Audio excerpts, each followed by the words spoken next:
toi qui vis et règnes pour les siècles des siècles. Amen.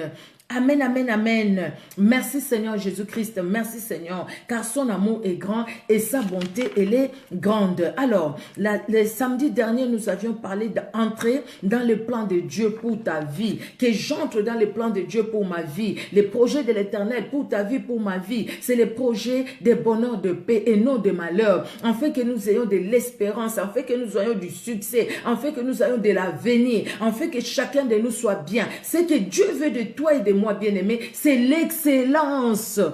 Quand il dit, je connais les projets que je formais pour toi, projets de bonheur, de paix et non de malheur, afin que tu aies de l'avenir et de l'espérance. C'est parce que Dieu veut que toi et moi, nous puissions entrer dans l'excellence. Donc aujourd'hui, quelque part, nous dirons, c'est la suite de ce que nous avions eu samedi dernier. Maintenant, quelle est cette importance? L'importance d'entrer dans l'excellence de Dieu. Entrer dans l'excellence de Dieu. Parce que Dieu, dans son amour, il ne veut pas que nous soyons des médiocres. Excusez-moi pour le mot. Peut-être aujourd'hui, ça s'est beaucoup dit. Mais non, le Seigneur ne veut pas que vous et moi, nous soyons des médiocres, que nous puissions marcher dans la médiocrité. Non. Il veut que toi et moi, nous soyons dans l'excellence. L'excellence de l'intelligence qu'il donne. L'excellence de la sagesse qu'il donne. L'excellence de ce qu'il est lui. Parce que nous portons son identité.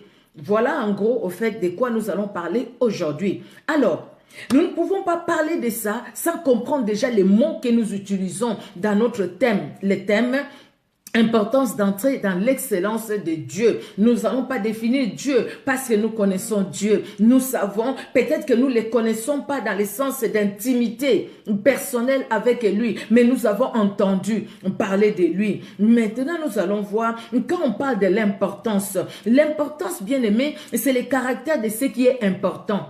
Alors, quand on parle de ce qui est important, c'est ce qui a des grandes conséquences ou beaucoup d'intérêt. Quelque chose est important pour moi. Ce programme-là est très important pour moi. Et cette personne-là, elle est très importante pour moi. C'est-à-dire, c'est une personne qui compte beaucoup pour moi. C'est une personne qui a beaucoup d'intérêt, qui a beaucoup de valeur devant moi. Donc, quand nous parlons de l'importance d'entrer dans le plan de Dieu, c'est-à-dire nous parlons de l'intérêt ou quelque part de l'obligation que nous avons nous d'entrer dans le plan de Dieu. C'est très important pour toi et moi. Nous voyons que sans cette excellence, nous allons vivre où? Dans l'ignorance. Or, la Bible dit, mon peuple périt faute de connaissances. Mon peuple périt parce qu'il est dans l'ignorance. Nous allons vivre comment? Dans la médiocrité. Bien que nous avons, mais nous allons vivre comme les gens qui n'ont pas. Au lieu de vivre dans la joie, nous allons vivre à pleurnicher toute notre vie. Au lieu de vivre dans la joie, nous allons vivre à nous morfondre, à ressasser toujours les choses anciennes,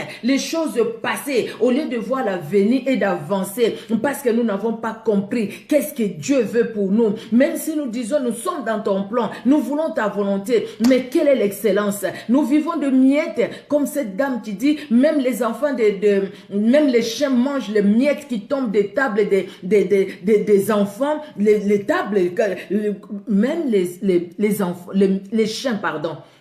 Parce que Jésus-Christ a dit, la nourriture des enfants, je ne vais pas les donner aux chiens. La dame va dire, même les chiens mangent les miettes qui tombent de la table des enfants. Est-ce que nous voulons manger les miettes ou nous voulons être à la table? Voilà ce que Dieu veut, toi et moi, dans cette excellence.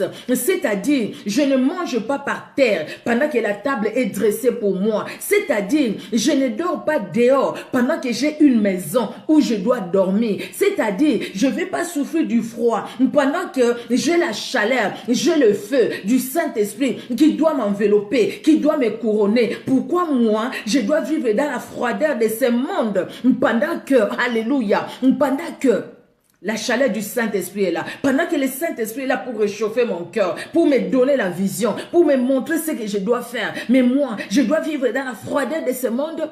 Je dois aller me mettre dans une chambre froide où il y a toutes les mauvaises choses de ce monde. Bien-aimés, entrons dans l'excellence de la présence de Dieu, dans l'excellence de Dieu, parce que notre Dieu, il est excellent. Vous allez voir, quand j'ai mis les communiqués sur la page de Pasteur Serge, j'ai mis excellence avec un grand E. Au fait, et maintenant, j'ai mis avec un petit E. Parce qu'au fait, il y a une différence. Avec un grand E, c'est titre honorifique, comme on dit, excellent, excellent. Vous voyez, hein, les ministres et tout ça, tout ça, tout ça. Mais quand on parle de l'excellence de Dieu, c'est avec un petit E. E en minuscule. C'est pourquoi maintenant, j'ai écrit E en minuscule.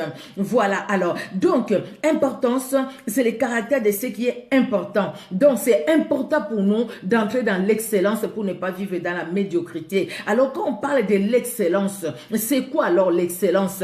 Quand on parle de l'excellence, bien aimé, c'est le caractère de ce qui est excellent. Donc, c'est la perfection. De ce qui est supérieur, la supériorité. L'excellence, c'est la supériorité. L'excellence, c'est la perfection. Excellent, c'est ce qui est bon. Ah, c'est bon, c'est excellent, c'est bien et tout ça. Même pas bien parfait, même pas bien très bien. Donc, quand on parle de ce qui est admirable, de ce qui est merveilleux, là, on parle de l'excellent. C'est excellent. Et Dieu, n'est-ce pas qu'il est parfait? Mais Dieu, notre Dieu, n'est-ce pas qu'il est excellent? N'est-ce pas qu'il est admirable? N'est-ce pas que lui, il est bon, il est très bon de vivre avec lui? Job a dit, mon oreille a entendu parler de toi, mais maintenant mon œil t'a vu. J'ai vu que tu es capable de tout. J'ai vu que tu es capable de pouvoir. Abraham l'avait dit, l'Éternel pourvoira. L'Éternel a pourvu. Il n'y a pas un Dieu qui peut agir comme lui. Donc, c'est pourquoi nous parlons de l'excellence dans l'excellence de Dieu. Bien aimé, entrer dans l'excellence, quand on parle d'entrer, c'est-à-dire passer du dehors au dedans. D'accord? Donc, quand on quitte les dehors pour aller, quand on quitte les dedans pour aller dehors, nous parlons de sortir, n'est-ce pas? Je suis chez moi, si je veux aller dehors, je sors. Donc, c'est-à-dire, je quitte la maison et je vais dehors, je vais à un autre endroit. Mais si je suis dehors, je vais entrer dedans, je dis entrer, parce qu'au fait, je quitte les dehors et je vais dedans. Donc, entrer, c'est parce que toi et moi, nous devons comprendre et entrer. N'est pas tout simplement le dire par notre bouche, n'est pas tout simplement dire je crois, mais je dois entrer, c'est-à-dire je dois vivre, je dois être dedans avec lui, c'est-à-dire manger à la même table avec lui. Je ne veux pas être avec lui et rester qu'au parvis.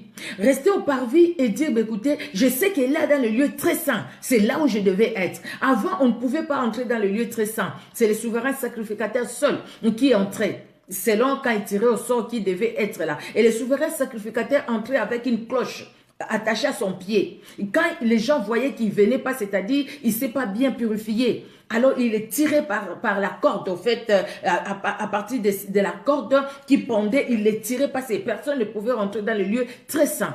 Mais aujourd'hui, toi et moi, Jésus-Christ, par sa mort, il a déchiré, le voile a déchiré, de haut en bas. De bas en haut, pardon. Le voile a été déchiré. Donc, toi et moi, maintenant, nous avons accès dans le lieu très saint. Donc, nous entrons dans le lieu très saint. Nous entrons dans la profondeur avec le Seigneur. Et quand nous entrons dans la profondeur avec le Seigneur, c'est là où nous pouvons connaître son excellence. C'est là où nous contemplons sa perfection. C'est là où nous contemplons sa grandeur. C'est là où nous disons, il est bon notre Dieu. Alléluia. Il est merveilleux notre Dieu. Alléluia. Qui peut faire ce qu'il fait lui? Il est vraiment lui. C'est lui le véritable Dieu. C'est parce que nous entrons dans sa présence. Si nous n'entrons pas dans sa présence, bien-aimé, nous n'allons pas comprendre qui il est. La vraie excellence, bien-aimé, c'est la prospérité pour la gloire de Dieu. La vraie excellence, ce n'est pas le fait que j'ai des voitures, de belles voitures. Ce n'est pas le fait que je fais des voyages. Ce n'est pas le fait que je suis dans une église, il y a 1000 personnes, 10 000 personnes. Ce n'est pas le fait que mes enfants étudient en Europe. Non, ce n'est pas le fait que... Parce qu'aujourd'hui, beaucoup de gens disent, non, tu n'es pas béni parce qu'au fait, tu n'as pas de voiture. Tu n'es pas béni parce qu'au fait, tu n'es pas marié. Tu n'es pas béni parce qu'au fait, tu n'as pas d'enfants. Faux. La bénédiction, ce n'est pas les enfants ou les mariages ou les voyages. La bénédiction, c'est une personne. Et cette personne-là qui est la bénédiction et qui donne la bénédiction, c'est Jésus-Christ. Parce que Jésus-Christ est en nous, nous sommes des bénis. Enfant ou pas enfant, nous sommes des bénis. Mariage ou pas mariage, nous sommes des bénis. Voyage ou pas voyage, nous sommes des bénis. Église avec 1000 personnes ou 5 personnes, nous sommes des bénis. Marcher à pied ou pas, nous sommes des bénis. Parler en langue ou pas, nous sommes des bénis. Pourquoi? Parce que Christ lui-même, la source des bénédictions, vit en nous. Bien-aimés, donc, la vraie excellence, c'est la prospérité pour la gloire. Donc, dans tout ce que nous faisons, nous pouvons être prospères matériellement. Dieu n'est pas contre la prospérité matérielle, non. Hein? Sinon, il n'allait pas bénir Salomon comme il a béni. Sinon, il n'allait pas bénir Abraham comme il a béni. Sinon, il n'allait pas bénir Isaac comme il a béni. Sinon, aujourd'hui, il n'allait pas te bénir comme tu es béni. Il ne pouvait pas nous bénir comme ça. Mais si Dieu nous a bénis dans ce que nous avons ou dans ce que nous n'avons pas, surtout dans ce que nous avons, bien aimé, les matériels que nous avons, le peu que nous avons ou l'abondance que nous pouvons avoir. C'est une prospérité. Mais cela ne veut pas dire que voilà, je suis dans l'excellence parce que voilà le matériel que j'ai. Vous avez, vous et moi, nous avons entendu des témoignages comme ça. Je loue Dieu parce que Dieu l'est merveilleux. Moi, quand je ne priais pas, j'étais pauvre. Je marchais à pied. Depuis que j'ai commencé à prier, j'ai dit au Seigneur, si tu ne me donnes pas la voiture, Seigneur, je ne prierai plus. Et puis le Seigneur m'a donné une voiture. C'est pourquoi je suis venu glorifier le Seigneur. Alléluia, alléluia, alléluia. Et les autres disent, mais Seigneur, pourquoi tu ne m'as pas béni? Moi, je vais faire un jeûne de 21 jours, de 40 jours, de ceci, de cela. Parce que je veux aussi que Dieu me bénisse, que Dieu me donne la voiture. Tu vois, cette soeur-là, elle a gêné, Dieu lui a donné la voiture. Non, c'est pas parce que tu as gêné que tu as la voiture, mais parce que Dieu a voulu te donner cette voiture. En ce moment-là, c'était le moment opportun de Dieu. Il t'a ouvert une porte. Et cela ne veut pas dire que les autres qui n'ont pas ne sont pas dans la présence de Dieu parce qu'ils n'ont pas. Dieu les aime dans tels qu'ils sont et Dieu leur donne ce qu'il leur donne, bien-aimés.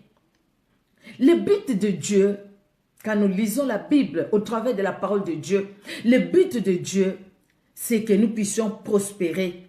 Nous puissions prospérer à tous égards. La Bible dit qu'on prospère l'état de notre âme. Dieu veut que nous puissions avoir la prospérité. Prospérer dans notre vie spirituelle, dans notre vie morale, dans notre vie de prière. C'est la vie spirituelle. Par la façon de lire la parole, c'est la vie spirituelle. Dieu veut que nous puissions prospérer. Mais pour un seul but. Le but, c'est son royaume. Dieu ne veut pas que nous puissions prospérer pour continuer à vivre selon les mondes. Dieu ne veut pas que nous puissions prospérer que pour ces mondes où nous sommes que de pèlerins, de passagers. Mais Dieu veut que nous puissions prospérer pour un seul but. Le but, c'est sa gloire. Le but, c'est le royaume des cieux.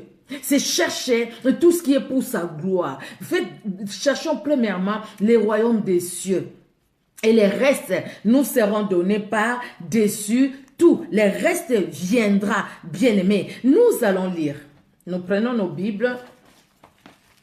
Ésaïe chapitre 5. Ésaïe chapitre 5. Ésaïe chapitre 5, nous allons lire les 7 premiers versets. Ah, pardon, comme j'avais pas mis, j'avais pas, Ésaïe 5, voilà, j'y suis, Ésaïe 5, du 1er au 7e verset. Pardon, je vais lire au nom de Jésus-Christ.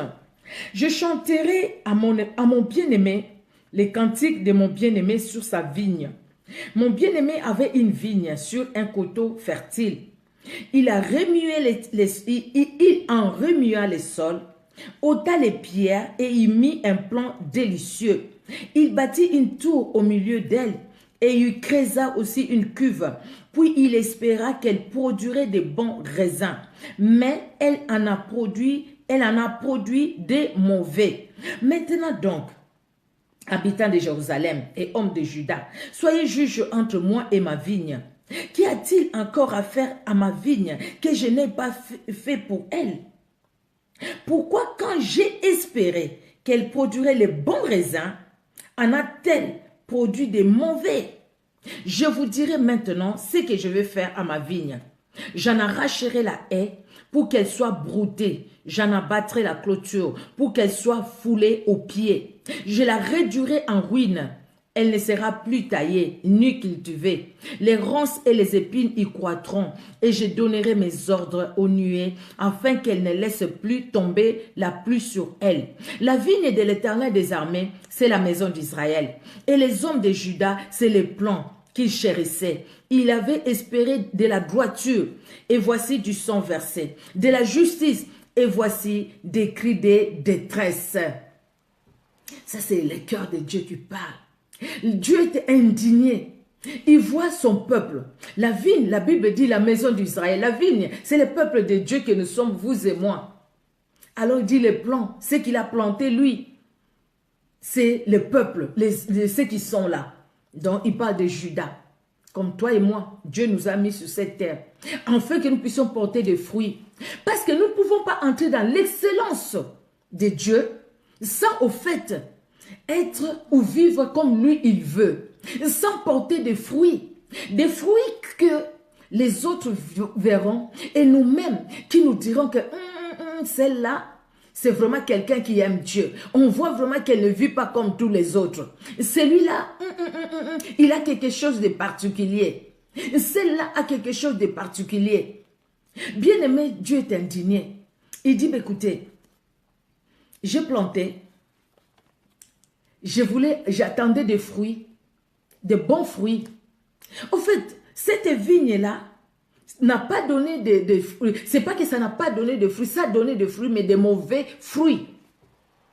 Dieu t'a placé, toi et moi, dans sa vigne où nous sommes, dans son champ. Il nous a plantés quelque part pour que toi et moi, nous puissions produire des fruits. Mais quels fruits nous portons? Des bons ou des mauvais fruits? Celui qui porte des bons fruits, au fait, c'est celui qui a compris que Dieu est bon, est très bon, Dieu est parfait. Donc, les fruits que moi je vais produire, c'est les fruits qui honorent Dieu, les fruits du Saint-Esprit. Les fruits qui sont en conformité avec la parole. La parole, c'est Jésus-Christ. Donc, les fruits qui sont en conformité avec Jésus-Christ.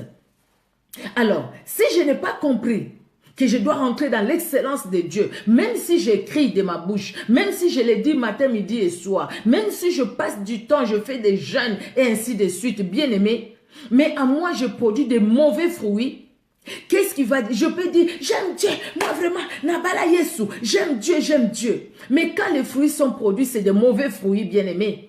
En ce moment-là, on n'est pas dans l'excellence, mais on est dans la médiocrité. C'est clair.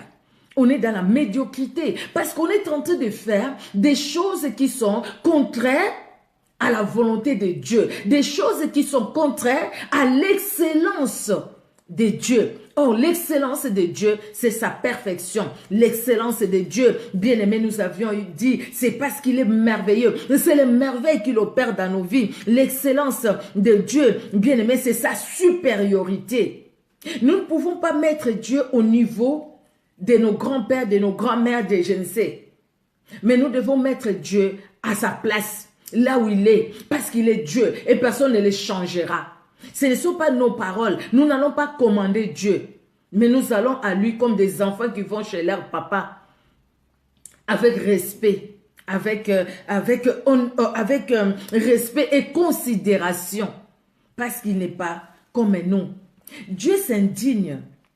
Il dit, je chanterai à mon bien-aimé les cantiques de mon bien-aimé sur sa vigne. Mon bien-aimé avait une vigne sur un coteau fertile. Il remua les sols, il ôta les pierres, il mit un plant délicieux. Il a planté un plant délicieux qu'il a mis. Il a creusé, il a fait un travail. Il a fait un travail pour que tout soit bien. Il a creusé. Il a mis du fumier, il a tout mis pour que cette plante-là puisse produire de bons fruits. Mais quand il est venu pour le fruit, il a trouvé que les fruits étaient là, mais ce n'étaient pas de bons fruits. Et celui qui ne porte pas de fruits n'est pas digne pour le royaume des cieux.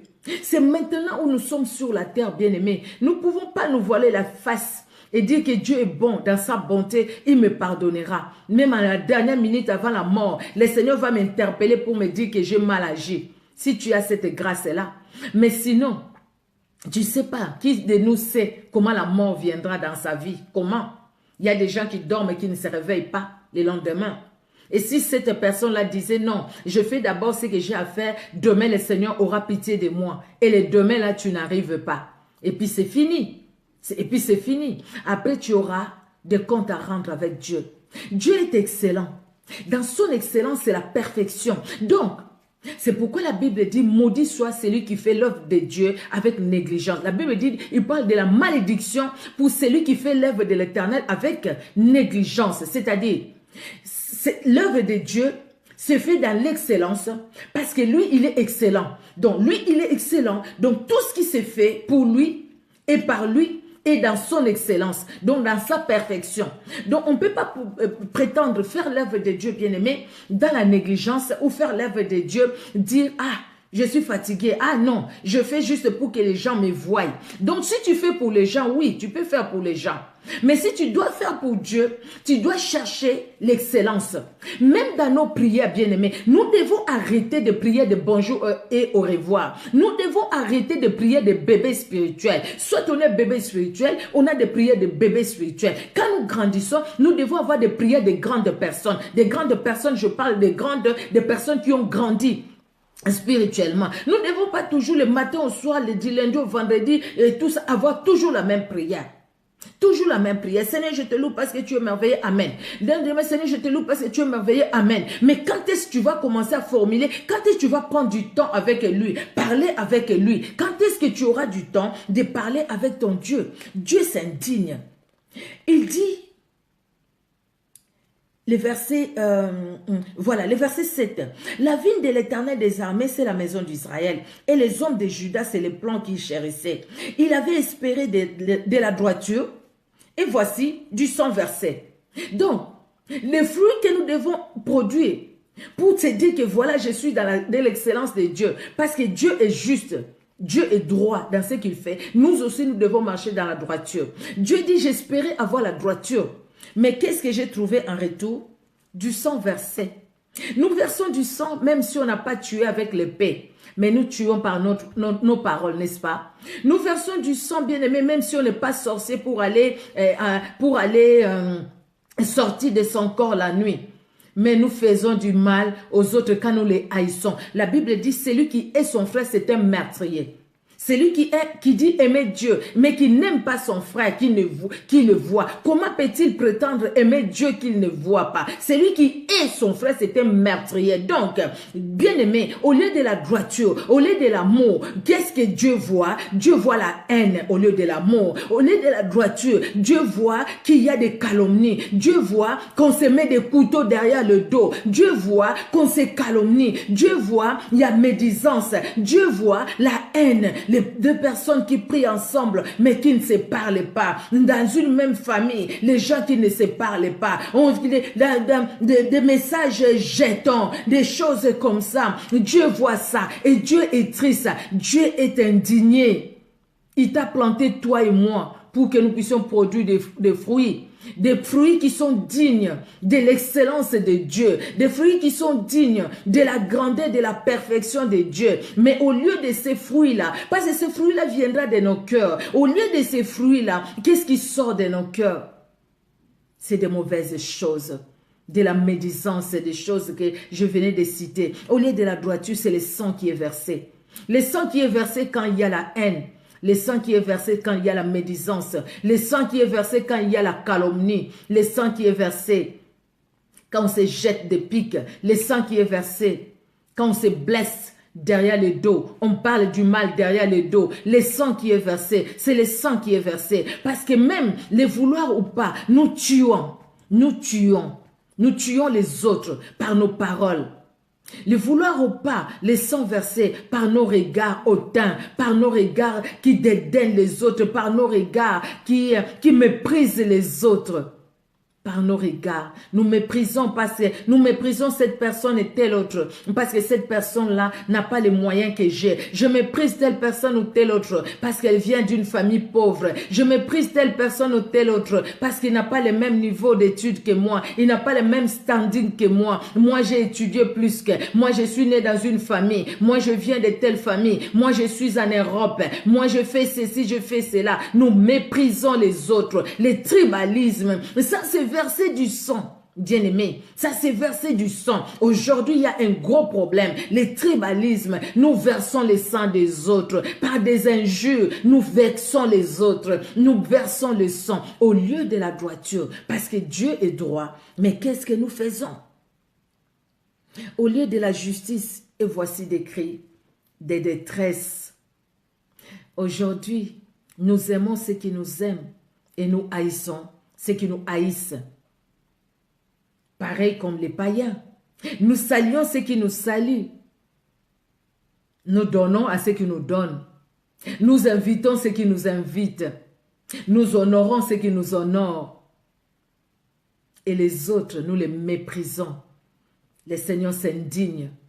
Comment pouvons-nous entrer dans son excellence, dans toutes ces choses et se dire, regarde comment mon peuple vit, pendant que, regarde, moi je suis dans la perfection, regarde, moi je suis dans la justice, regarde, moi je suis dans la droiture, c'est ce que je veux, c'est ces fruits-là que j'attends de mon peuple, c'est ces fruits-là que j'attends de mon fils, de ma fille, dans ce 21e siècle, c'est ces fruits-là que j'attends, mais je ne vois pas ces fruits-là, je ne les vois pas, mais comment mon fils, ma fille peut se dire, entrer dans mon plan, or mon plan, c'est l'excellence pour elle, c'est l'excellence pour lui, je veux que mon fils prospère, je veux qu'il prospère, mais il ne prospère pas, parce que dans son cœur, il a fermé beaucoup de gens. Il ne pardonne pas. Il y a un manque de pardon dans son cœur. Parce que lui-même s'est bloqué à cause de ce manque de pardon. C'est parce que c'est quelqu'un qui est envié. Il envie. Au lieu de me demander à moi qui est tout pour lui, qui a un plan merveilleux pour lui, Dieu s'indigne. Au lieu de lui demander parce qu'il a un plan merveilleux pour toi et pour moi. Mais nous faisons quoi? Nous nous envions. À force d'envier, nous voulons voir comme les autres. Seigneur, je veux avoir les dons comme celui-là. Je veux parler en langue comme lui. Alors,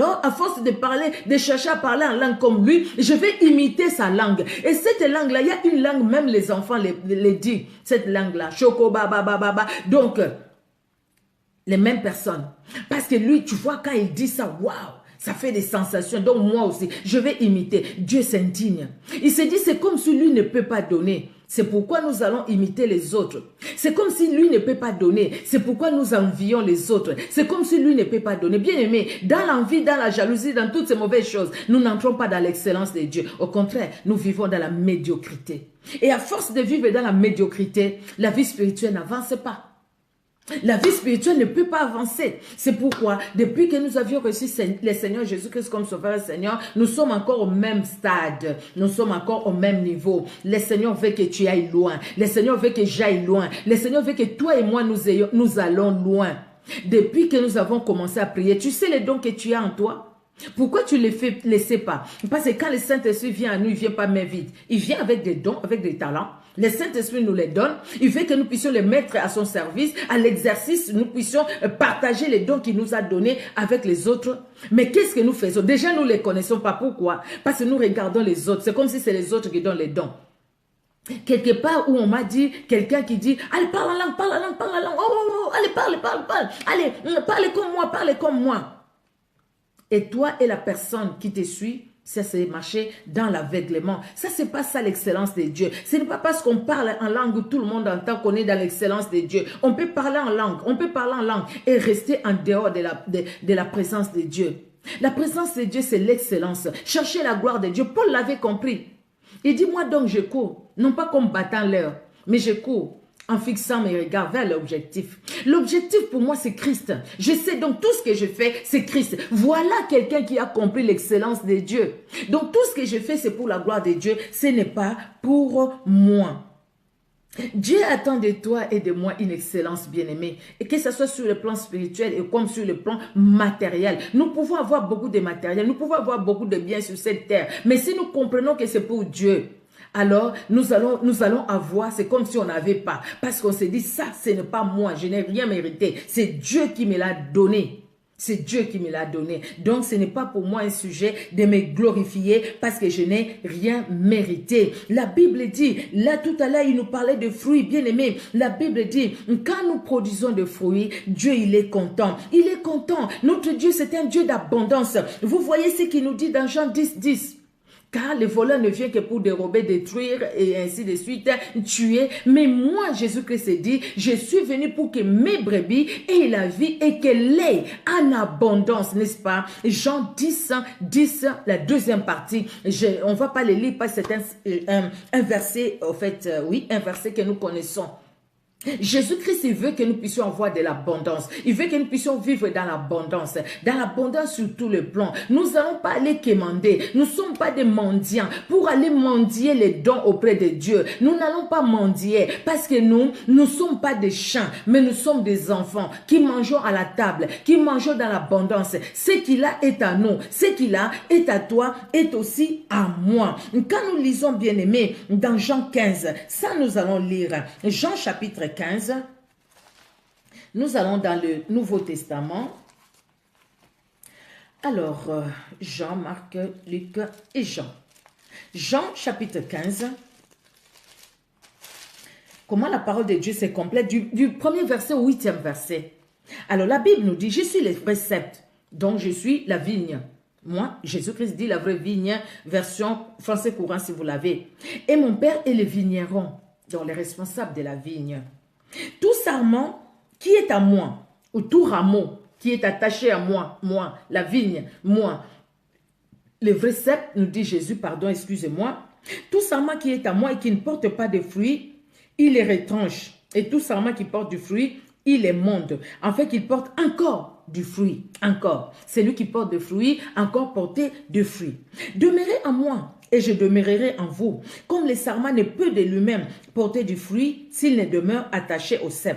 Ainsi, vous ne le pouvez non plus si vous ne demeurez pas, si vous ne demeurez en moi. Je suis le sceptre, vous êtes les sarments. Celui qui demeure en moi et en qui je demeure porte beaucoup de fruits, car sans moi, vous ne pouvez rien faire. Si quelqu'un ne demeure en moi, il est jeté dehors. Comme les sarments, ils sèchent. Puis on ramasse les sarments, on les jette au feu et ils brûlent. Si vous demeurez en moi et que mes paroles demeurent en vous, demandez ce que vous voulez et cela vous sera accordé. Si vous portez beaucoup de fruits, c'est ainsi que mon Père sera glorifié et que vous serez mes disciples. Si vous portez beaucoup de fruits, dans la version français courant, il est écrit « Si vous produisez du fruit en abondance ». Vous produisez du fruit en abondance. Si vous portez beaucoup de fruits, qu'est-ce que la Bible dit? Dieu sera glorifié au travers de nous. Parce que Dieu aime ça. Il est tellement dans l'abondance. Il veut nous voir aussi dans l'abondance. Il ne veut pas nous voir dans la disette. Il ne veut pas nous voir à pleurnicher. Il ne veut pas nous voir dans les malheurs. Dieu veut nous voir dans la joie. Dans la joie même dans les épreuves. Dieu veut nous voir dans la joie. Dans la joie même quand nous manquons. C'est pourquoi il dit, déchargez-vous sur moi de tous vos fardeaux et moi-même je prendrai soin de vous. La Bible nous le dit. Bien aimé, le Seigneur veut que nous puissions nous décharger sur lui. Quand nous allons comprendre son excellence, quand nous allons comprendre que lui vit dans l'excellence, dans l'abondance, quand nous allons comprendre ça, quand nous serons, nous allons manquer parce que nous n'avons pas, nous allons aller à lui, bien aimé. Et pour produire des fruits, nous avons besoin de lui. Il a dit, donc nous devons nous attacher à lui. Si on ne s'attache pas à lui, bien-aimé, il n'y aura pas la vie du Saint-Esprit en nous. Porter des fruits, c'est vivre la vie du Saint-Esprit. Porter les fruits, c'est honorer Dieu dans sa vie. Quand on porte quand on vit la vie du Saint-Esprit, on honore Dieu. C'est-à-dire, tout tourne autour de Jésus-Christ de Nazareth. Alléluia. Nous devons, bien aimés, vous savez, Dieu nous a pris en charge. C'est vrai aujourd'hui. Prenez-vous en charge. Prenez-vous en charge. Nous entendons ça, bien aimés. Et c'est vrai, bien aimés, vous voyez, si dans la politique, on peut demander à un peuple de se prendre en charge, nous aussi, dans la vie chrétienne, nous devons nous prendre en charge. Dieu nous a pris en charge. Il a tout fait pour nous. Il nous a créé à son image et à sa ressemblance. Il nous a gardés. Il nous a protégés. Nous devrions être dans la perdition. Il a envoyé Jésus-Christ. Jésus-Christ est venu. Il nous a sauvés, toi et moi. Il a donné sa vie pour toi et moi. Maintenant qu'il a donné sa vie, maintenant c'est à nous de saisir ce qu'il nous a donné. Maintenant c'est à toi et à moi de vivre ce que lui il veut que nous puissions vivre, mes bien-aimés, n'est-ce pas? C'est à toi et à moi. Nous devons nous prendre en charge, bien-aimés, dans la vie spirituelle. Nous devons en prendre nous prendre en charge. C'est-à-dire, les matins quand je me réveille, je ne vais pas attendre que le Saint-Esprit vienne me dire ou qu'un ange sonne la trompette pour dire « Oh, réveille-toi, c'est l'heure de prier. » Non, c'est moi-même qui dois me lever, qui va prier et qui doit me dire, le pasteur est en train de parler sur la discipline, qui doit me dire « Maintenant, c'est l'heure de la prière. » Quand le téléphone sonne, c'est moi qui vais dire « Je ne vais pas répondre parce que c'est l'heure de la prière. » L'ange ne viendra pas sonner la trompette. Maintenant, c'est l'heure d'aller à l'église. Maintenant, c'est l'heure d'obéir à Dieu. Maintenant, Dieu nous a tout donné. Donc, c'est à moi de décider. Moi, j'ai ma part. Dieu fait sa part. Il a fait sa part. Il est fait. Moi, j'ai ma part. Ma part à moi, c'est dire à Dieu, c'est au fait dire à Dieu, Seigneur, je suis faible sans toi, cher Saint-Esprit, viens m'aider. Et le Saint-Esprit m'aidera. Quand je me trouverai devant une situation, le Seigneur me dit, regarde, tu vois, cette route-là mène à la malédiction. L'autre là, c'est la bénédiction. Choisis la vie. Choisis la vie en fait que tu vives, toi et ta postérité. Ne va pas dans la mort. Et c'est à moi maintenant de dire, ben oui, mais écoutez, là c'est la vie, là c'est la mort. La mort, la route, elle est grande. La vie, elle est étroite. Mais même si c'est étroite, même si je vais me cogner, mais je vais aller sur cette route-là. Là, c'est moi. Je dois me prendre en charge dans ma vie spirituelle. Je dois me prendre en charge dans ma lecture de la Bible. Je dois me prendre en charge pour comprendre l'excellence de Dieu. Plus nous sommes avec Dieu, plus nous demeurons avec Dieu, plus éternel Dieu de gloire, nous comprenons la bonté de Dieu, la grandeur de Dieu. Nous comprenons que tout en lui est bon. Nous comprenons sa perfection. Plus nous avançons avec lui. Ce n'est pas le fait de rester superficiel que nous allons grandir avec Dieu. Non. Si nous restons superficiels, bien-aimés, si nous restons vraiment superficiels, nous aurons une vie de prière superficielle. Nous n'allons pas entrer dans l'excellence de Dieu. Entrer dans l'excellence de Dieu, c'est aller en profondeur. En profondeur. Si on doit construire une maison, on doit creuser et mettre un fondement solide. Si le fondement n'est pas solide, l'immeuble va tomber. Nous avons appris là-bas au Congo comment l'immeuble d'un homme politique aussi est tombé parce qu'au fait, les fondements étaient mauvais. Si les fondements étaient bons, ils ont bien creusé, bien mis un fondement. On peut faire un étage, je ne sais pas à combien d'étages, un immeuble, pardon, à combien d'étages. Il y en a, nous le voyons. Et ça résiste parce que les fondements, la force au fait, c'est la base. La force, c'est le fondement. La force, c'est ce qui est fait, c'est le fondement. La force pour toi et moi, pour entrer dans l'excellence, c'est le fondement. Or, le fondement, il n'y en a pas deux. Il n'y a que Jésus-Christ et Jésus-Christ de Nazareth. Il nous a pris en charge. Il nous a donné sa parole. Il vit en nous par le Saint-Esprit. C'est à toi et à moi maintenant de faire du Saint-Esprit notre ami. L'ami fidèle, c'est à toi et à moi de faire du Saint-Esprit notre conducteur, le conducteur spirituel. C'est à toi et à moi de faire du Saint-Esprit celui qui est au contrôle de ma vie, afin que je ne m'écarte pas de cette excellence. C'est le Saint-Esprit qui m'amènera dans une vie excellente dans ma prière, dans une vie excellente dans les services que je fais pour Dieu. C'est le Saint-Esprit qui m'amènera dans cette vie excellente, bien-aimé. En fait, je vais comprendre que Dieu est excellent et moi, je ne veux pas agir dans la négligence. Je vais aller comme Dieu me le demande, bien-aimé. La vocation d'un enfant de Dieu, c'est l'excellence. Si nous portons beaucoup de fruits, Dieu, il est glorifié. Il est glorifié quand nous portons beaucoup de fruits, bien-aimés. La vie abondante dont Christ nous parle dans Jean 10, nous l'avions dit. Premièrement, c'est devenir comme Dieu. Comment devenir comme Dieu, bien-aimé? Si déjà, nous-mêmes, nous ne voulons pas nous identifier à lui. Lui, il fait tout pour que nous puissions nous identifier à lui. C'est pourquoi il ne nous a pas laissés orphelins. Il est revenu vers nous. Il nous a donné le Saint-Esprit. C'est pour que toi et moi, nous puissions nous identifier à lui. Mais comment nous allons nous identifier à lui dans cette excellence? Bien-aimé, c'est par la sainteté. C'est par la sanctification. La Bible nous dit dans 1 Pierre 1, 16...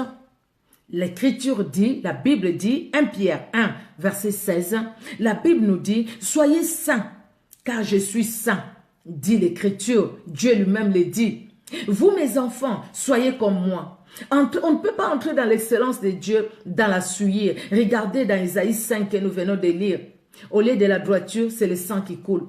Au lieu de la justice, c'est beaucoup d'autres choses. Bien-aimés, nous devons nous identifier à Dieu, à Jésus-Christ, par la sainteté. Devenir comme lui et porter de fruits. Et il dit dans Jean 10, 10, je suis venu, moi, Jésus-Christ le dit, pour que mes brebis aient la vie et l'aient en abondance. Dieu n'est pas dit aient la vie et c'est limité. Pourquoi il ajoute l'abondance? Parce qu'il sait que lui, il veut que toi et moi, nous puissions vivre dans l'abondance. Même dans la vie chrétienne, nous ne pouvons pas rester toujours les mêmes. Depuis qu'on a reçu Jésus-Christ, on ne connaît qu'un seul verset biblique. On ne lit pas la Bible. Depuis qu'on a reçu Jésus-Christ, il y a un problème. Si toi, tu ne lis pas la Bible, si toi, tu as du mal à ouvrir la Bible, il y a un problème. Si toi, quand tu prends la Bible, tu es bien. Mais dès que tu prends la Bible pour lire, tu commences à somnoler, tu commences à dormir, il y a un problème. Approche-toi de ton pasteur, approche-toi de ton responsable ou ta responsable qui va parler avec toi, qui va prier pour toi. Il y a un problème. Ce n'est pas normal. Ça fait 10 ans que tu as reçu le Seigneur, mais tu ne fais rien pour Dieu dans ton église. Et tu ne fais rien pour Dieu dans ton ministère. Non, non, non, non, non. Depuis que tu as reçu le Seigneur, tu étais impudique, tu es toujours impudique. Depuis que tu as reçu le Seigneur, tu étais calomniateur, tu es toujours calomniateur. Non, non, non, non, non, non, non. Il y a un problème. Il y a un problème.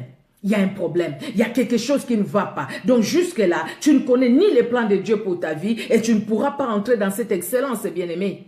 Tu ne pourras pas entrer dans cette excellence.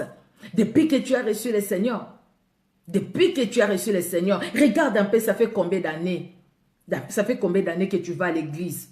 Ça fait combien d'années? Qu'est-ce qui a changé dans ta vie? Tu as fait un bilan? Regarde ta vie, les choses que tu faisais avant et ce que tu fais aujourd'hui. Peut-être ce qui a changé parce que tu as pris un peu, tu as pris de l'âge, tu as pris 2 ans de plus ou 3 ans de plus ou 4 ans de plus. Ça a changé. Mais dans ta vie spirituelle, ta façon de voir les choses, bien-aimé. Bien-aimé, entrer, vivre dans l'abondance, entrer dans l'excellence de Dieu, vivre, être saint comme lui. Nous devons aussi prospérer dans la vertu de Dieu. Bien-aimé, connaître notre Dieu et savoir ce qu'il veut de nous, de toi et de moi, c'est merveilleux.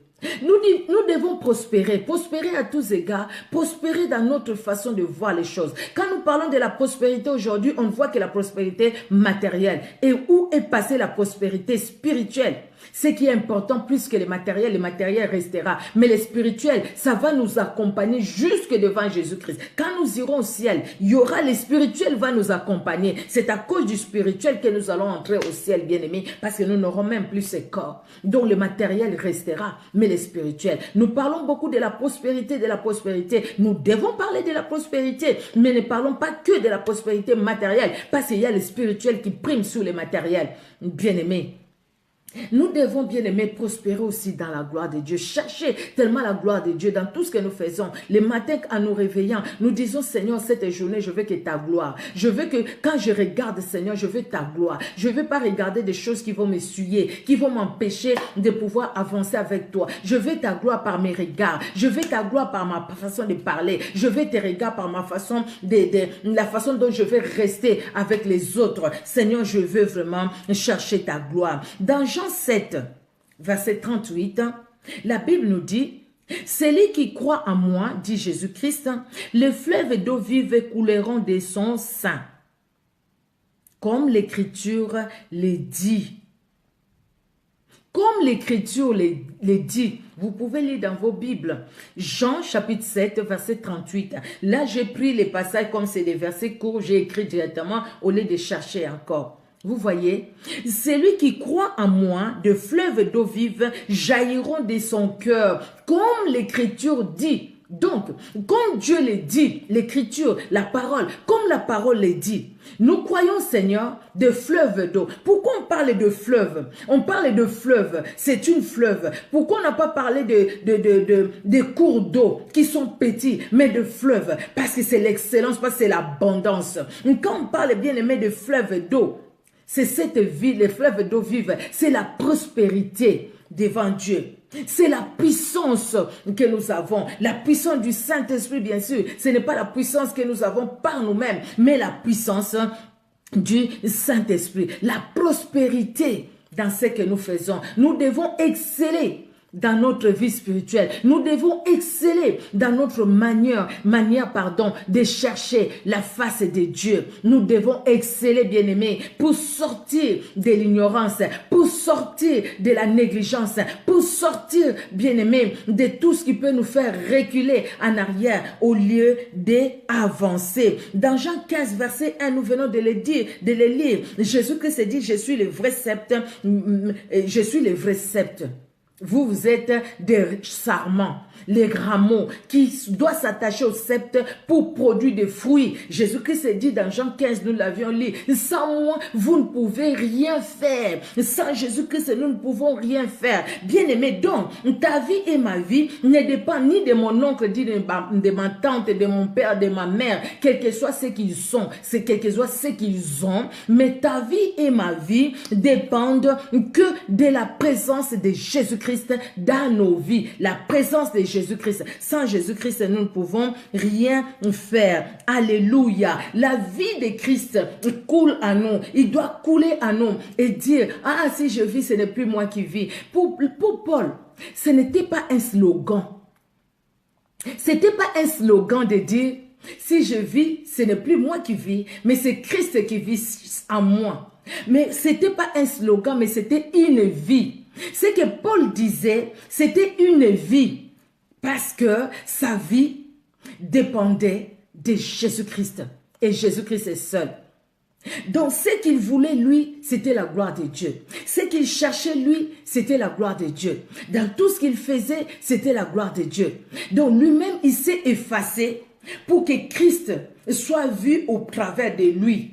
Lui, il s'est effacé pour que Christ soit vécu, pour que Christ puisse parler au travers de lui. Quelque part, il s'est dit, Seigneur, regarde, je ne suis qu'un micro. Toi, tu parles. Saint-Esprit, c'est toi qui parles. Saint-Esprit, c'est toi qui agis. C'est toi qui agis au travers de moi. Donc, mon moi, je l'ai cloué à la croix. Mon moi, il est mort à la croix de Golgotha. Maintenant, c'est toi, Christ ressuscité, qui vit en moi. Ça, c'est un exercice que nous devons faire. Et par nos prières aussi, nous exercer. Vous savez, des fois, le Seigneur permet certaines situations. C'est pour que nous puissions voir si vraiment nous sommes morts par rapport à notre moi. Parce que si on n'est pas mort par rapport à notre moi, il suffit qu'on nous piétine les pieds pour que notre moi réagisse, pour que notre moi se réveille. Notre moi peut être en somnolence, peut endormir. Il dort, pardon. Notre moi peut dormir. Mais il suffit que quelqu'un nous piétine nos pieds, quelqu'un nous parle mal pour que notre moi qui dormait se réveille. Et notre moi ne fait que quelques secondes pour se réveiller. Il se réveille vite pour nous dire, écoute, tu laisses qu'on te parle comme ça, tu laisses qu'on te piétine nos pieds. Mais quand nous cherchons l'excellence avec Jésus-Christ, nous allons voir, comme Paul l'a dit, ce qui était des gains pour moi, aujourd'hui je les regarde comme des pourritures pour gagner Christ. Pour gagner Christ, il y a des choses que nous allons regarder comme de la pourriture. Mais pour gagner Christ, bien-aimé, le Seigneur, il est celui qui agit vraiment dans nos vies. Vous voyez dans le psaume 92, psaume 92, nous allons lire les psaumes 92 ou 92 pour les français belges, pour les belges, les psaumes 92 ou 92, les versets 13 et 14. 13 et 14. La Bible nous dit, les justes croissent comme les palmiers, ils s'élèvent comme les cèdres du Liban. Plantés dans la maison de l'Éternel, ils prospèrent dans les parvis de notre Dieu. Les justes, ceux qui sont justifiés par le sang de Jésus-Christ comme toi et moi, nous sommes justifiés. Nous devons croître comme les palmiers. Les palmiers, ils croissent sans ramification. Ils montent et ils montent. Donc nous aussi, dans notre vie spirituelle, nous devons monter et monter. Plus nous montons, plus nous entrons dans l'excellence de Dieu. Plus nous montons, plus nous comprenons ce que Dieu veut pour nous. Plus nous montons, plus nous aimons Dieu. Plus nous montons, plus nous servons Dieu. Plus nous montons, plus notre moi s'éteint. Plus notre moi meurt. Plus nous montons. Nous devons monter. Nous devons croître comme les palmiers. sans ramification, sans dire, ah non, là je reste encore, je ne veux pas monter là, je ne veux pas aller loin, sinon les autres vont marcher sur moi, sinon les autres vont m'écraser. Il faut qu'ils sachent que moi aussi je suis là, mon moi. Il ne faut pas dire, si je dis ce qu'il y a au juste, les gens vont me prendre comment? Donc, je me mets dans une carapace, l'hypocrisie, pour que les autres sachent, disent que lui vraiment, elle vraiment. Mais au fait, au fond, tu sais ce que tu es. Tu sais qui tu es. Tu le sais. Peut-être même un sorcier. Peut-être même une sorcière. Vous voyez? Mais Dieu voit. Dieu te voit, Dieu voit chacun de nous. Il n'y a rien qui est caché devant Dieu. Mais les justes doivent croître. Les justes bien-aimés ne croient pas comme une plante qui va à gauche, à droite, mais comme les palmiers, tout droit, et aller, et monter pour dans la croissance et dans la connaissance de notre Dieu. Les justes croissent comme les palmiers. Ils s'élèvent comme les cèdres du Liban. Bien-aimés, regardez dans Google, mettez cèdres du Liban. J'ai regardé quel arbre, comment ça croît. C'est petit, mais après, comment ça devient, waouh, très très grand. Il prospère comme ça. Planté dans la maison de l'Éternel, il prospère dans les parvis de notre Dieu. Les justes est planté dans la maison de l'Éternel. Dans la maison de l'Éternel, c'est le plant qui porte des fruits. Dans la maison de l'Éternel, il porte des fruits dignes de la repentance, dignes de Jésus-Christ de Nazareth. Les justes n'est pas en dehors de Dieu, bien-aimé. Qu'est-ce que tu as? Quelle est ta vision? Qu'est-ce que tu penses? Ce que nous avons comme vision, ce que nous pensons, ce que nous voulons faire, faisons tout pour la gloire de Dieu, bien-aimé. Dans Jean 10, de 7 à 9, bien-aimé, Jean 10, de 7 à 9, la Bible nous dit qu'il y a une porte qui est ouverte. La porte, c'est Jésus-Christ de Nazareth. Si nous entrons par lui, nous allons prospérer. Si nous entrons par lui, nous allons comprendre. Si nous entrons par lui, nous irons loin. Nous allons comprendre. Jean 10, de 7 à 9, les deux courts versets, la Bible nous dit, Jésus leur dit encore, en vérité, je vous l'ai dit, je suis la porte des brebis. Tous ceux qui sont venus avant moi sont des voleurs et des brigands, mais les brebis ne les ont point écoutés.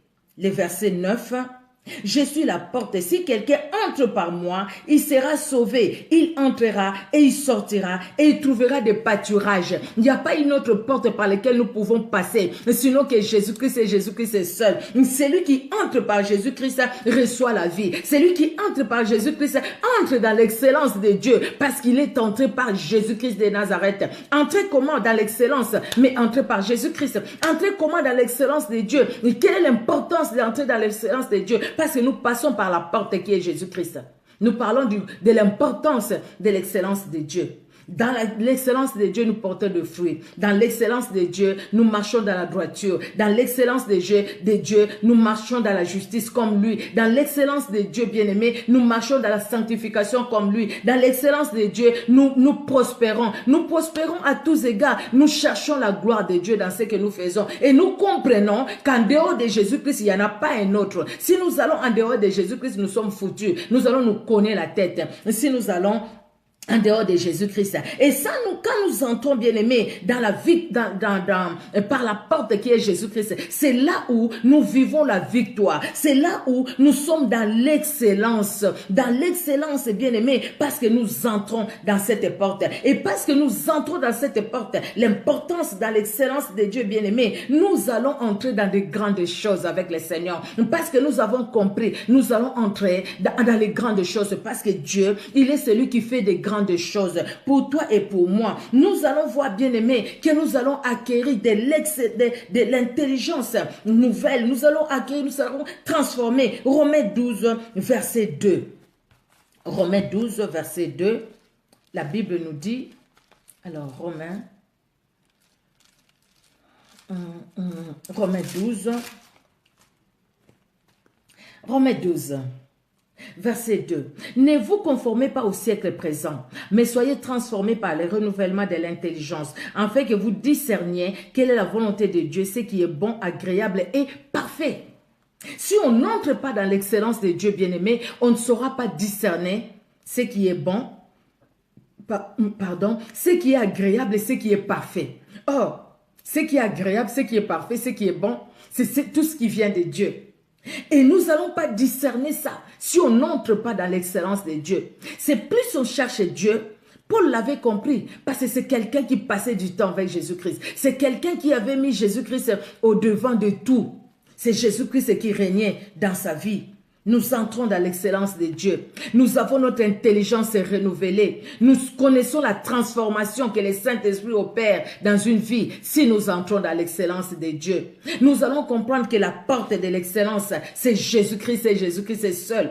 Quand nous entrons, nous trouvons à manger. Nous trouvons à manger pour notre âme. Nous trouvons à manger pour notre esprit. Nous sommes nourris spirituellement et nous avançons avec le Seigneur bien-aimé. Plus si nous entrons dans l'excellence de Dieu bien-aimé, c'est là où nous vivons la vraie guérison, la guérison intérieure, la guérison des blessures intérieures, la vraie guérison de notre âme, de notre esprit et de notre corps, la guérison bien-aimé. Alléluia. Nous allons vivre bien-aimé les saluts. Nous entrons dans les saluts parce que le salut ne vient que de Jésus-Christ et Jésus-Christ est seul. Vous savez, puisque nous entrons par la porte qui est Jésus-Christ. Nous allons dans l'excellence bien-aimé. Nous sommes sauvés. Il y a le salut qui vient à nous. Le salut qui s'est donné à nous parce que Jésus-Christ s'est donné. Alléluia. Car Dieu a tant aimé le monde qu'il a donné son Fils unique afin que quiconque croit en lui ne périsse point mais qu'il ait la vie éternelle. Jean 3,16, bien-aimé. Jésus-Christ, la porte où nous devons passer. C'est lui la porte par laquelle nous pouvons passer pour entrer dans l'excellence. Il n'y en a pas deux, bien-aimés. Dans la présence de Dieu, dans l'excellence de Dieu, c'est là où nous sommes bénis de toutes les bénédictions spirituelles dans le lieu céleste. Nous sommes bénis. Nous sommes bénis, bien-aimés. Nous entrons dans la bénédiction avec Christ, donc c'est-à-dire, parce que nous entrons dans la bénédiction avec Christ, donc nous sortons de la malédiction, nous sortons des blocages, nous sortons de certaines difficultés, nous sortons de là et nous entrons dans la bénédiction. Alléluia. Vous savez, il y a un passage dans la Bible, c'est dans Matthieu 14, nous n'allons pas lire ça, Matthieu 14, 22 à 33, c'est l'histoire de Jésus-Christ avec ses disciples. Vous voyez? Quand les disciples étaient dans la barque, c'était la nuit, Jésus-Christ leur a dit de partir et puis Jésus-Christ les suivait et puis Jésus-Christ a marché sur l'eau. Nous connaissons cette histoire-là. Et puis après, Pierre qui a dit, si c'est toi, d'abord ils avaient peur. Et puis Jésus a dit, non, n'ayez pas peur, c'est moi. C'est moi, ils croyaient que c'était un fantôme parce qu'il marchait sur l'eau. Alors, Pierre qui va dire, si c'est toi, ordonne que je vienne. Et Pierre, au final, il a coulé et Jésus-Christ, il n'a pas coulé au fait. Il commençait à couler parce qu'il avait douté. Jésus-Christ l'a tiré. Bien aimé, si nous entrons, écoutez-moi bien, si nous entrons dans l'excellence de Dieu, vous voyez, les obstacles, les choses qui étaient hier comme obstacles pour ta vie et pour ma vie, mais dès qu'on rentre dans l'excellence de Dieu par Jésus-Christ, les choses qui étaient comme obstacles hier deviendront aujourd'hui un tapis pour que nous puissions passer pour la bénédiction, pour la gloire. Vous voyez, là où c'était bloqué, ces blocages-là, les gens qui ont mis les blocages verront que c'est le blocage. Les autres verront que c'est le blocage. Mais pour toi, ça ne sera plus le blocage.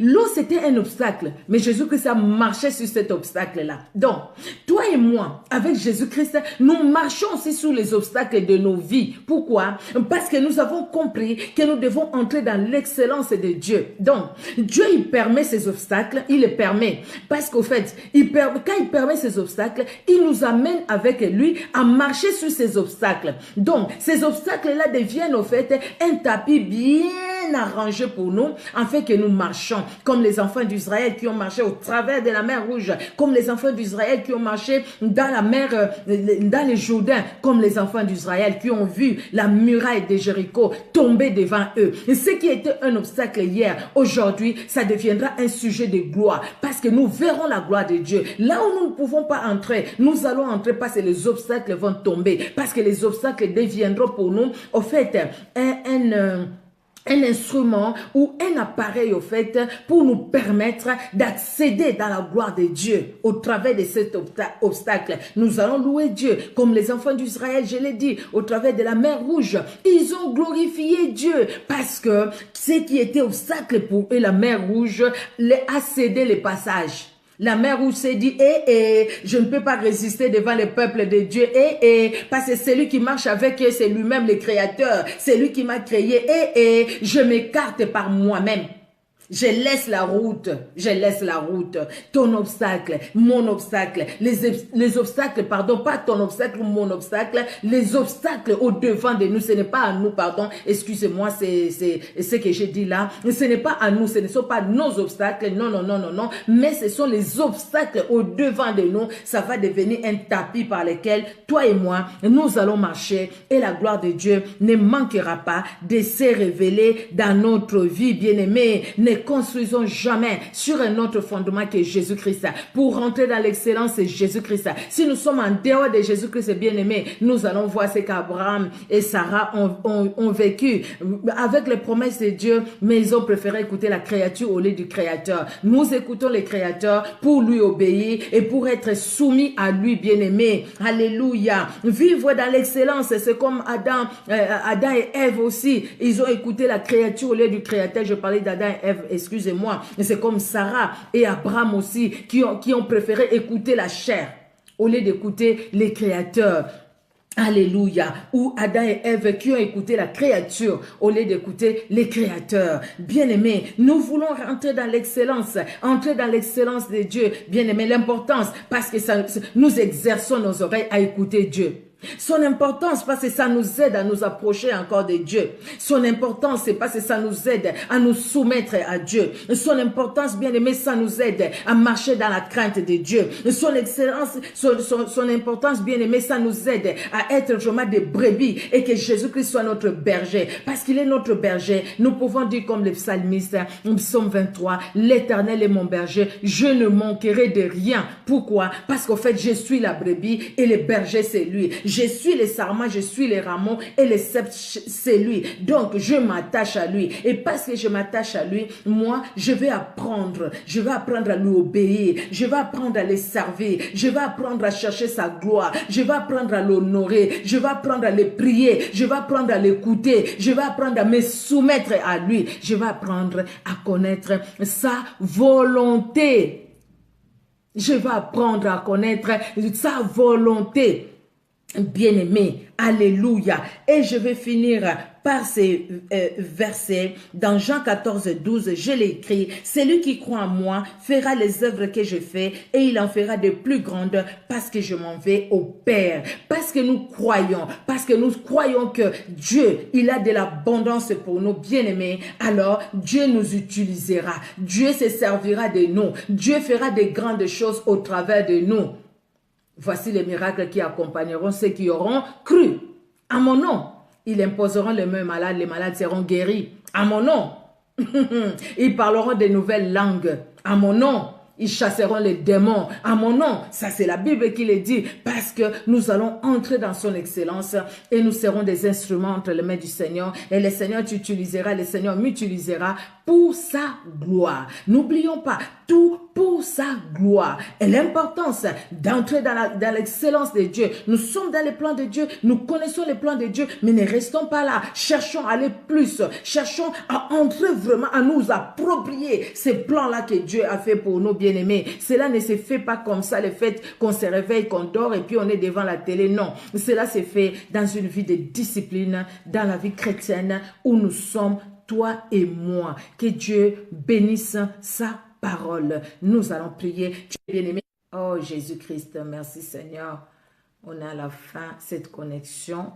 Voilà. Tu vas prier, je vais prier, bien-aimé. Tu vas prier. Tu vas prier quoi? Demander quoi à Dieu? Dire au Seigneur, Seigneur, je veux vraiment entrer dans ton excellence. Je t'ai reçu depuis. Il y a des choses que je comprends ou je ne comprends pas. Mais moi, je vais comprendre. Mais moi, je vais être soumis. Mais moi, je vais vivre ton excellence à moi. Je vais vivre ton plan merveilleux dans ma vie. Je veux vivre, Seigneur Dieu de gloire. Rester et demeurer en toi. Seigneur Dieu.